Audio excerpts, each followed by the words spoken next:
Oh, what's crack? Anakin, I'm Scotty. You're not.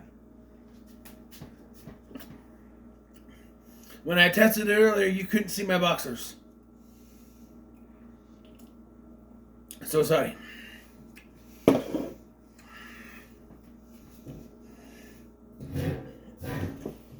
Just so you know why I don't wear pants. One, I live alone. So So there's that. But also, like, I have to wear a belt to keep my pants up. And when I do that, the belt digs into my fat belly, and it causes pain and an indent, and it hurts. So it's more comfortable than this. And yes, I do have some pants, shorts. I have one pair of shorts that I could wear, or two pairs of shorts I could wear that don't need a belt, but I'm just comfortable, right? I try not to, like, get it in the video so you don't see it, you know? You don't see it, don't care.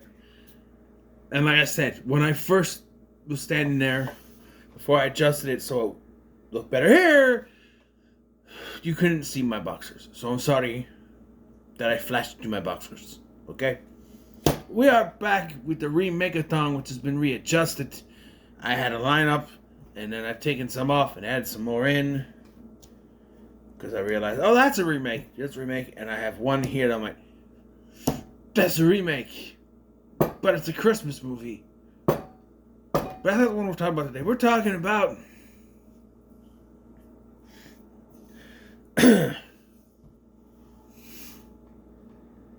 Beauty and the Beast. Yes, the 2017 remake. Starring Emma Watson. Which is really all I knew from the cast. I could tell from one of the voices that Ian McKellen was the clock. And I was surprised. Oh, and Luke Evans. Luke Evans. Emma Watson and Luke Evans are the only two I really knew going in. Oh, and Josh Gad. So, yeah, those three. Emma Watson, Luke Evans, and Josh Gad. And Josh Gad was for a reason that we're going to get to in a minute. Because his character stirred controversy like a pot of boiling soup. We'll get to that. We'll get to it. But, yeah. And then, so then as soon as, they started talking, I'm like,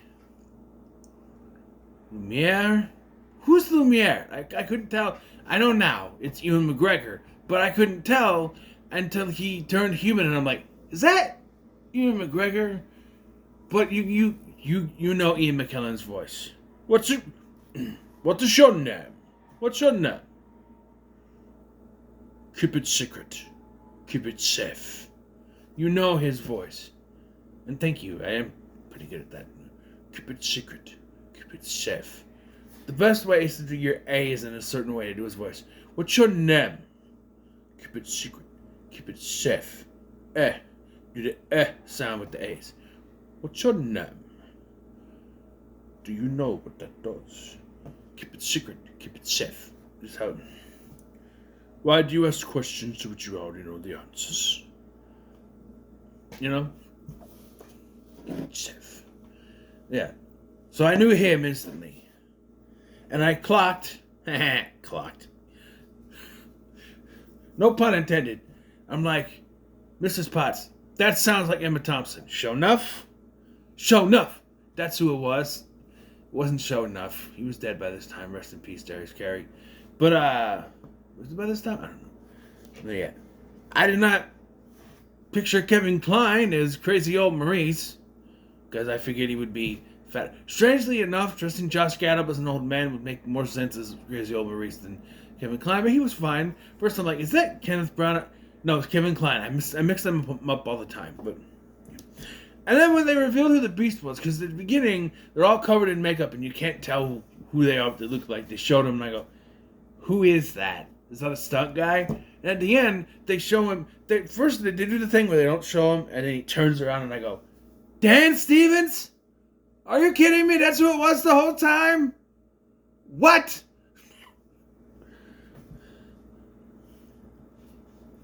So yeah, it got me.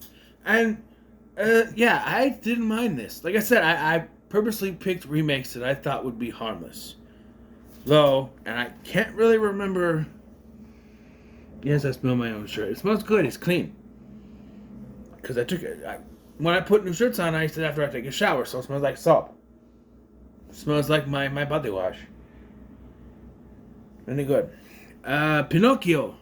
Right, Pinocchio. That one's not bad. And this was not bad either, but I have complaints. Namely, stop adding songs.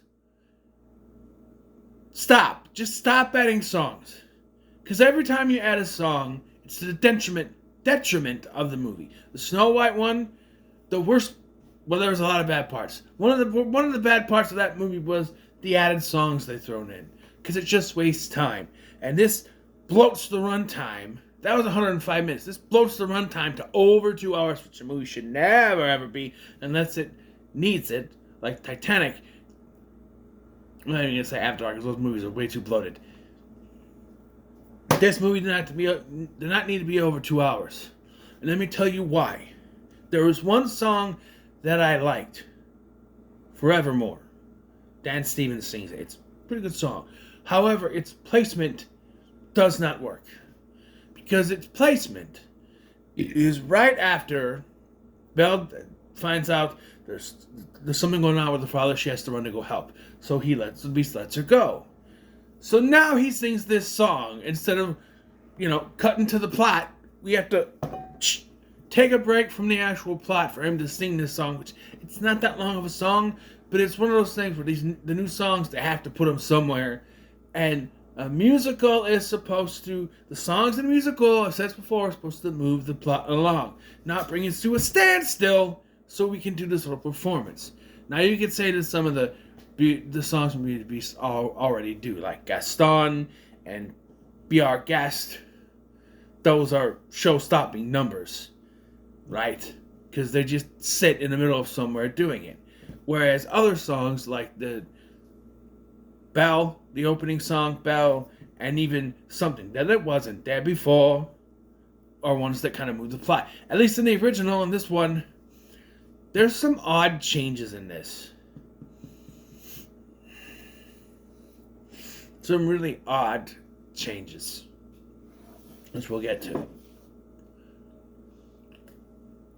We start off with the backstory, as we already know.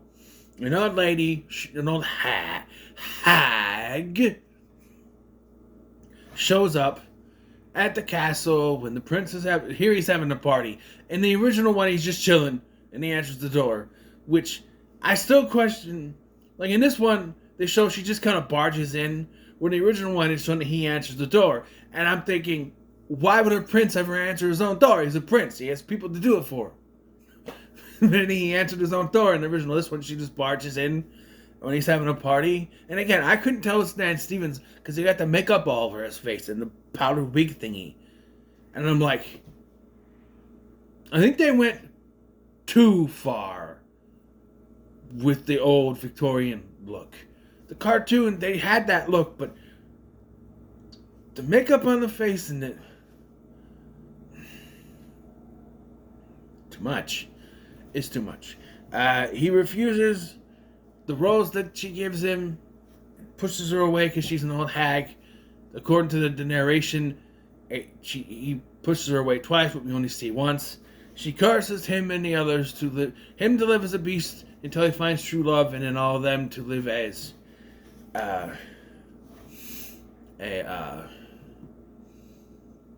furniture and shit. And to cover up the plot hole from the original, where people asked, how come nobody knew about the beast? And no one believed Maurice when he mentioned the beast when the castle's right there. It's because in this version, they explain her spell made everyone forget about the castle. And the monarchy, apparently. So, yeah. That's that. And the little bit of music we get here is not bad. It helps you have an actual singer doing this. Someone who can actually sing. But yeah, that's our backstory, you know. And till the last petal of the rose falls, then the prince will die. In this version, or the beast will stay a beast forever, is what it is. In this version, it's shown that once the last petal falls, the people who were turned into furniture just become actual furniture, stay furniture, and cannot talk or anything. It's basically killing them, right? Yeah. And then we get our first song, of course, Introduction to Bellin. Hello, Autotune! When I first started watching this, I had my earbuds and I was watching on my phone in the van. And I went, Yoy! Wow, they auto-tuned the shit out of her. See, I think now they learned their lesson. They're just going to hire people who can actually sing. Like Holly Bailey and even, what's her name? Rachel Zegler. They can sing. Their movies are shit, but they can sing. I can't speak on Little Mermaid. I thought about adding that to it too, just so I could talk about it. But like, that movie's over 2 hours too, and I know. Why are you bloating it? I have complaints about that movie anyway, because I know about the stuff. Let me just list my complaints about that. They made Ariel black, but Javier Bardem is her father, and he's like Hispanic. And then they added the whole thing where Ursula is his sister, which is what originally was supposed to be in the original film, but they didn't use it. Now they used it in this one. But she's played by Melissa McCarthy, who's white. And apparently, the king loves to just bang every color of the rainbow because all of her sisters are multicolored. Now that leads me to my complaint in this film. Because the creators of this movie wanted a multicultural arrangement of people in this, even like interracial relationships. That's cool. Not for the time frame though, because you don't really notice it here, but at the end, when everyone turns human and everyone's coming back together and hugging, you see there's a lot of interracial stuff, and I went, yeah, that's not legal yet. This is like the 17th century. They're still slaves, for God's sake. Right? Because it's not till the 1700s when it happens. This is like 17th century France. Which, by the way, much like the original, unless they told you it was French, you wouldn't know it, because no one speaks with an actual French accent but the goddamn candle. Everyone speaks with British accents, which is a change from the original, in which they had American accents mostly. Now they're British, because the cat's mostly British people. But even Emma Watson is off when she talks. She's kind of monotone and shit. Like, is this a performance, or is she just, oh, father, blah, blah, blah. I don't know the dialogue. There must be more than this provincial life. Oh, so much emotion. So much emotion in that. And she's auto-tuned. So that makes it worse. You know who's not bad? Luke Evans is Gaston. He's not as muscly as the Gaston in the cartoon, but then no one could be. And he's there with LeFou, who is the subject of the controversy in this movie. Because when this came out, everyone blew a gasket when it was revealed the decision to make him gay. And everyone's throwing a fit, and I'm going, he wasn't already gay? I kind of just assumed he was. Correct me if I'm wrong, but that Gaston song, the Gaston song that he sings, it's about how much he loves Gaston, right? Am I wrong? It's to build up his ego, but he's listing all the things about Gaston that he loves. That's the whole point of the song. And that's not even him being gay. Is not the big problem. The problem is they showed him dancing with another man for 2 seconds at the end of the goddamn movie. That is shown to be an accident, question mark, when they're dancing and they swap, you know how sometimes they swap partners, and he swaps and he actually swaps, accidentally swaps with the man, and they go, and I went, that's it. That's people throwing a fit. I actually thought that the Disney Plus version cut that part out and he was dancing with a woman. For most of the end, he was. For that 2 second of them going, that's what people threw the fit about? Go the fuck up, people. Come on. It's just like people throwing a fit about Lightyear because there was a same-sex female couple. There's a lesbian couple in it. Come on. Oh, and the Zombies 3. They dared to throw a fit because, gasp! 2 women hold hands for 5 seconds. Oh no! Wake up and smell the...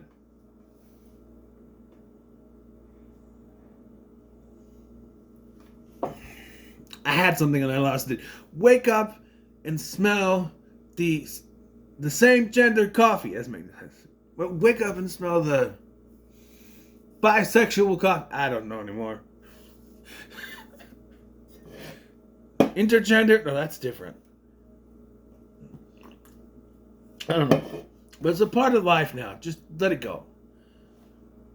Let it go. Let it go. The other edition of a song that I like is, honestly, it's very short. Not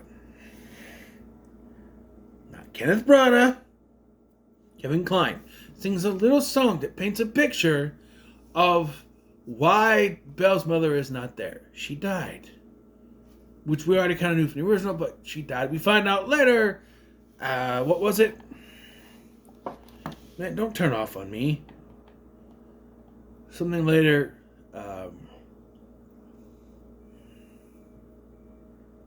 she got the plague. Which, you know, maybe makes us older than the 1700s. Does it not say? The selfish person, it doesn't say. What did the original say? Let's go by the original.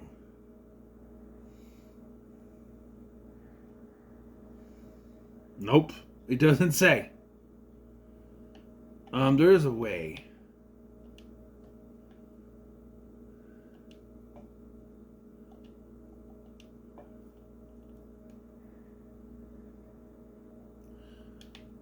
When does B-A-U-D Beauty and the Beast take place? Boom.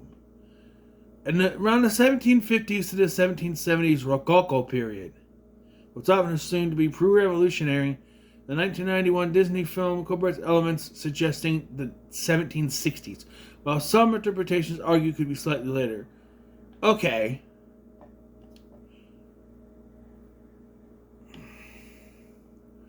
Well, 1776 is when everything kind of went, the way it's supposed to be, so I guess I was right.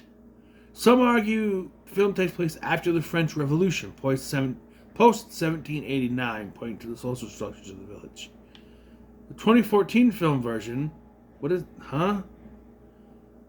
2017? That was 2014. Set slightly earlier in the 18th century, but with a different focus.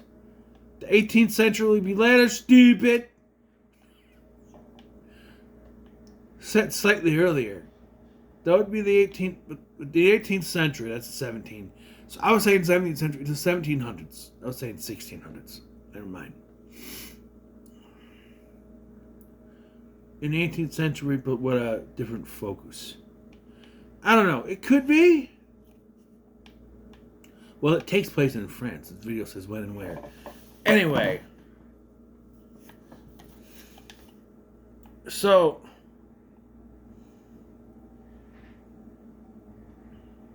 Yeah. So that's the song that he sings there, This could be a long one because we're almost 20 minutes in and I'm just starting to film.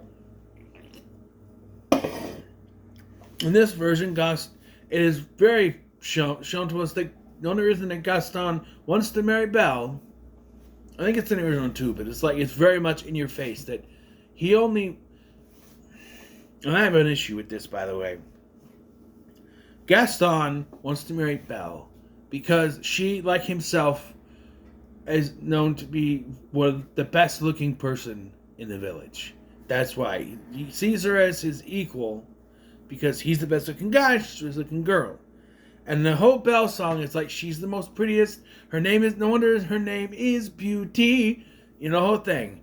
And then I look at Emma Watson and go, okay, they wanted the beauty, most beautiful, and they hired the most normal looking woman to play the most beautiful girl in France. You know, you look at the animated version and it's like, yes, you have this voluptuous looking woman. And then you go to the live action, you go Emma Watson, who's not ugly by any means, but she's normal looking. You couldn't get someone, if they're praising how beautiful she is, I mean, you couldn't even get someone that sang. You were just going for actress credit. And that's what it was. Oh, Emma Watson, she's popular from the Harry Potter movies. Throw her in. Can she sing? Who cares? We're auto-tune the shit out of her. That's what it is. Yeah. So Maurice, so after she rebukes his, by the way, I'm astonished because I watched the Nostalgia Critics review and I am shocked he didn't work in it. My cabbages, joking from Avatar when you see him stepping all over the cabbages in this. She tells him no, fuck off, and then Maurice is like, I have to take this music box to the marketplace. What do you want from the marketplace? I'm like, wasn't she in the marketplace? By the way, they go over the top. You know in the original how like, oh, she's a bookworm, and that's weird. They go over the top with it. Not only is she a bookworm, she's the only bookworm, and they only... You remember when in the original she went to this library and all those books, and she's like all these books, and you keep checking out the same ones. Well, in this version, they only have like 6 or 7 books in this whole place. And they show you no one goes in there because the guy is dusting cobwebs. And even shock, they're showing that a woman can't be smart. No. Even though she's raised by a tinkerer, which means she would be raised by one with tinkerers are some of the smartest people. And like they're like, oh no, you can't teach other people how to read.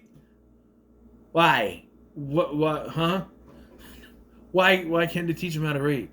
And then they like she creates a washing machine of sort, and they throw that out. It's like, what? But I would tell you this, if a man did, they wouldn't do that. It's another one of those things. It's subtle in this movie, but it would be over the top in if they remade it now. You know.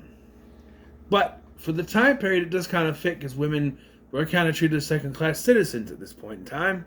So, but that's not what it is. They just don't like that she's smart. And it's the men and the women that treat her this way. So it's kind of, you know. Maurice travels with his horse. I don't remember. And in this version, he's on some path when I don't remember if it does in this one. Lightning strikes a tree and he's forced to go down another path. Where in this version, it's just covered in snow because of the curse. And he's like, it's snowing in June. And I went, no, it's not June. It's fucking December because everybody knows that the whole must be something there that wasn't there before takes place during fucking Christmas. The second film said so. Nope, in this version, it's June. And the snow was only there because of the curse. Makes no fucking sense. I went, what? Why are you changing that? Because they didn't want to add a Christmas element to it?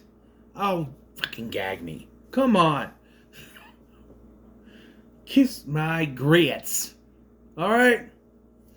Now, of course, he comes across the wolves, and I don't remember if it's just like that in the original version. I know he takes refuge, but in that version, the door is right there, and he just runs into it to run away from the wolves. In this version, he's able to escape the wolves and ends up on the property.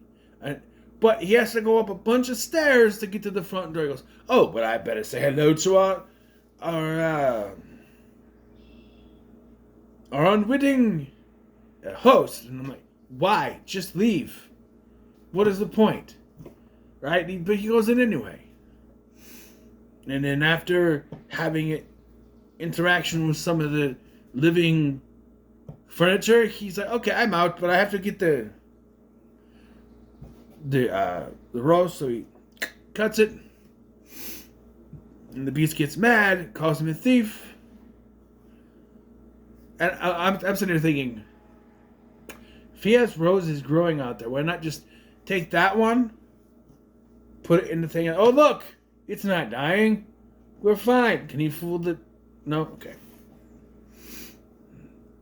Of course, the horse comes back, gets her, she takes off, and she switches places with Maurice. Boom. And then all the dialogue that's supposed to be between her and the beast is between her, Lumiere, and Cogsworth for some reason. I don't know. Meanwhile, in the village, we get the Gaston song. And yes, throughout the film, LeFou was shown to be a little more effeminate. Right? So you can tell what they're going for, but it's not over the top. He's like, he does the little things like that, and just the way he's fine. Yeah. Maurice makes his way back to town. First of all, he's saved by the old hag, Agatha, who's a new character for this movie. So it's no fucking surprise who she turns out to be at the end of the movie. Literally. They showed her earlier, like, oh, there's an old hag over there. I'm like, okay, what's that joke? And then when she said, oh, I'm like, oh, she's a bigger character. And I'm like, oh, she's this. I bet she's this. Boom. That's what it was. I will reveal it later, but it's painfully obvious.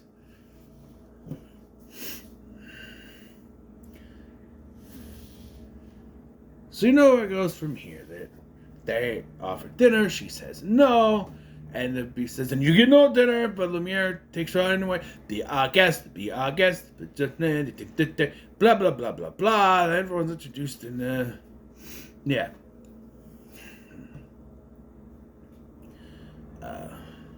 Belle then decides she's going to leave. She's attacked by wolves. The beast saves her.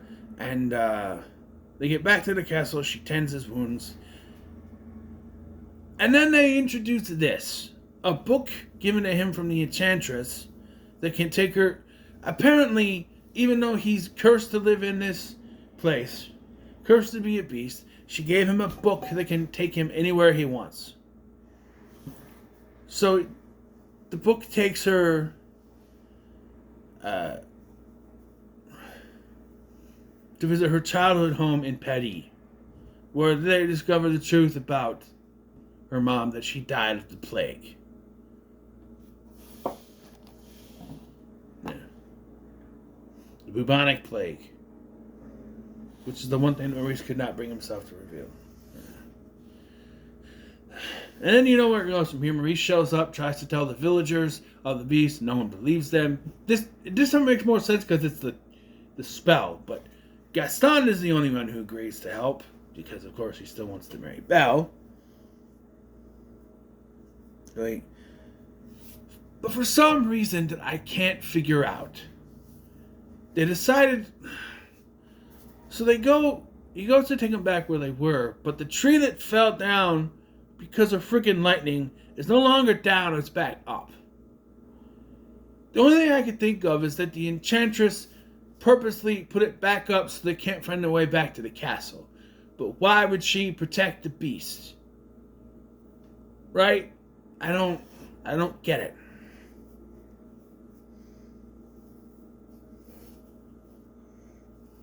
It also makes it feel like, in the original, it's like, oh, she is the chosen one. But now it's like, no. It's thrown down purposely because it was always meant to be her from the get-go. Where in the original, it's just like, oh, Maurice just so happened to end up there. Where here's, no, it's destined for him to go there so that she would go there. I don't know. It's just, Yeah.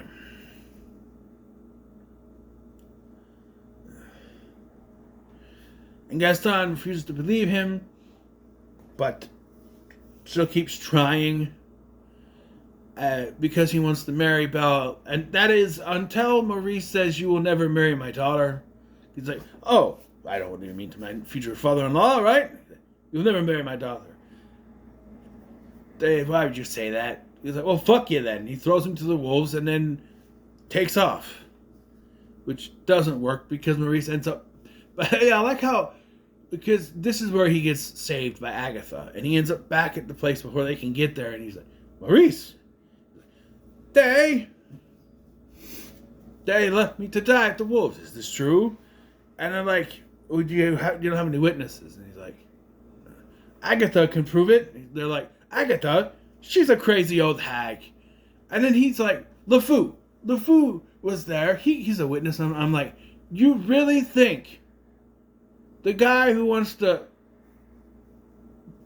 go down on him, the guy who kisses Gaston's ass, is really going to side with you? Of course he doesn't side with him. Of course he sides with Gaston. Come on. And they throw him in a nut house, because of course. And the other one was just a jail. Where here it's a nut house. And we get the romance stuff with her and the beast. There's something there that wasn't there before. I don't think they do the what? The what? What is it?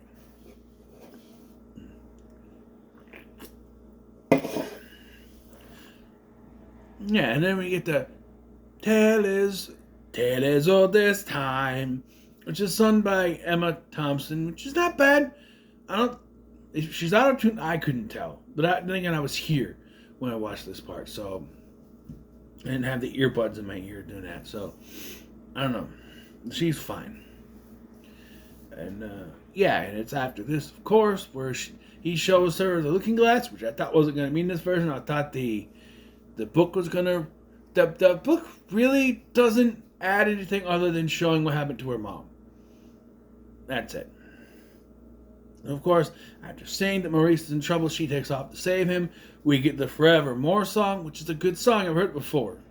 The Radio Disney or whatever, the Disney station on Pandora played it. I'm like, that's not a bad song. But its placement right here, when we're just getting to the action, it's almost time for the climax. We got to put a song to stall it. Right? We get the Kill the Beast song, which is also pretty good in this version. Luke Evans is pretty good. So, yeah. They throw her in with Maurice. What I don't get is that she proves the beast is real. And they're like, oh, throw her in Nut House too. But you just proved he's not nuts. You proved that I also want to point out they had the torches and pitchforks before she proved that the beast was real. So what were they doing with them? When she shows up to prove everything, they already have the torches and pitchforks. They were just holding them for shits and giggles? What? Why? Why?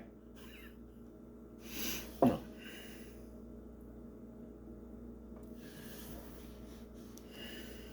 And of course, because Gaston realizes that Belle's fallen with the beast, his jealousy brings him in.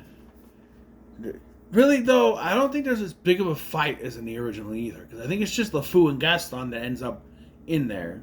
And Gaston ends up fighting with the beast. But the little bridge they have breaks. In this version, the beast doesn't kill Gaston. Or maybe he doesn't in the original either. He falls to his death. After Gaston shoots him like 2 or 3 times. And they do the thing that I hate. We're like, no, don't do it. He jumps. I'm fine. I'm like, and he gets shot. Called it. Because he's like, I'm fine. And he's standing there. I'm like, and he gets shot. I thought it was going to be an arrow.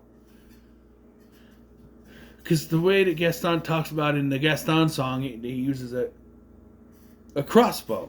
Right? Because he says his quiver, which would be a crossbow. Or a bow and arrow.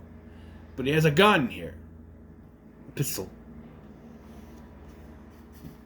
I don't know. And he shoots him a couple more times, so he's dead. And then Gaston falls to his death, not fighting the beast. He just falls because the thing crumbles. And oh no, it's all over. They're gonna start turning into regular furniture because it's too late because the beast is dead.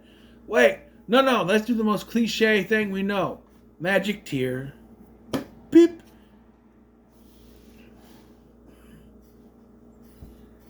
The last petal falls. Because she professes its love to him. And this is where it's revealed that Agatha... Oh my fucking god. Are you kidding me? It's pronounced Agatha, but it's spelled with an E at the end. This was 2017. This is before Marvel did it. Who's been messing up everything? It's been Agatha all along. Dun, dun, dun, dun, dun, dun. Yeah, it was Agatha all along as she was revealed to be the Enchantress. And she frees them of their spells and his servants in their human forms and the villagers' memories. And this is where it's revealed what happened to Mrs. Potts' husband. He was just in the village, I guess, at the time, and lost his memory. I have a question. Who did he think he was? Why did he think he was there? If he lost his memory. I'm confused on Mr. Potts. Okay? There's also... Cogsworth has a love interest, which she seems to have no interest in. Is it because Ian McKellen's gay? I don't know. But, like, why... The memories disappear. The memories of everyone that's there, they disappear, don't know anything.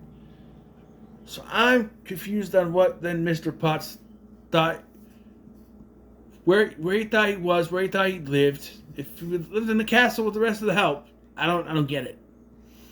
I don't get it. And I actually thought they were gonna pull a twist where it was like, oh, Belle's mom was one of the help, right? And it was gonna reveal that she and Maurice lost her memory of the mother, what happened to her. But no, they show up quite often at the beginning that she was dead. So, or maybe she only thought she was dead. I don't know. No, they just did that with Mr. Potts, and it's kind of confusing. And this is where he kind of stands there. You don't see his face, and he turns around, and I went, Dan Stevens? Are you kidding me? I could not tell it was him till this. Dan Stevens? I knew like how he shows up, and Lumiere's like, my prince. He's like, hello, old friend. Hello, old friend. They're all happy to see each other. And then we get Tales All the Time sung again by the singing lady who I forgot to mention ended up being the wardrobe who was married to the harpsichord downstairs. I don't know.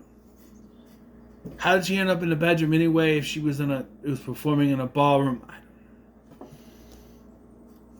know. And Emma Thompson also sings a little bit in this. It goes back and forth, so it's fine. And that's it, the end. Same story with a few changes, and it way too long run time. It's over 2 hours long. You need to be this long. Over 2 hours long. Why? Take out the... And what can you do to make it short? Take out the extra songs! Take out the extra songs.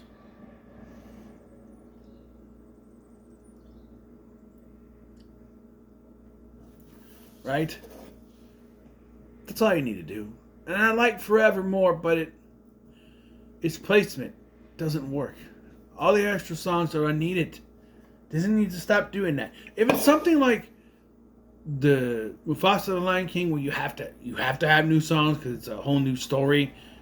It's not a remake. It's a prequel that I guarantee you was only done to establish that Scar and Mufasa are not related, so that they can make Kovu Scar's son when they eventually do the Lion King 2.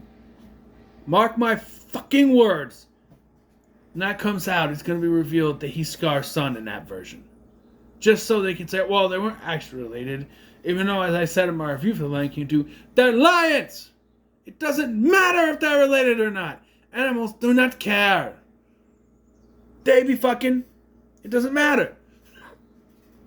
I'm just saying. No, but for a kids movie, that's eerie. Whatever. Kids know. I knew. I squeaked. Anyway, I'm gonna give this a high middle of the road. It's a high middle. It's not bad, but just the extra songs. I could feel the length of this. I'm watching it, and I go to put it back on. I get done with one of the sites. I go to put it back on, and I say I have an hour and 50 minutes left, and I'm like, how fucking long was this movie?